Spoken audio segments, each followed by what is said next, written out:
મણિરાજ બારોટ છે એ ભજન ગાતા હોય તો તમને એવું લાગે કે આ ભજનનો જ સિંગર હશે, લોકગીતમાં તો તમને એવું લાગે કે આ લોકગીતનો જ સિંગર હશે. સાચી વાત છે. હા, પણ મણિરાજ બારોટમાં એવું હતું કે એમને બધું જ આવડતું. બધું જ આવડતું હતું. ડાયરા કે લગ્ન ગીતો ગણો, ફટાણા ગણો, રાહડા ગણો, ભજન ગણો, પ્રભાતિયા ગણો, પછી વાર્તાઓ બી કરવી, આવું બધું જ છે.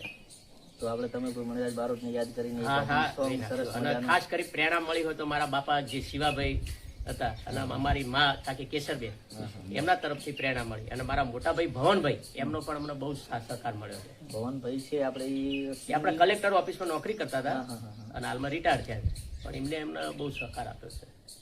અને લોક ચાહના નખા કે તમારા બધાનો આશીર્વાદ, એક અમારો બનાસકાંઠા, સાબરકાંઠા, કે આખું ઉત્તર ગુજરાત, એમને પણ અમને બહુ જ પ્રેમ આપ્યો છે.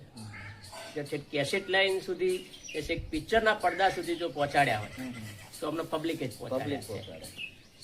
અને જયારે મણિરાજ બારોટને તમે યાદ કરાવતા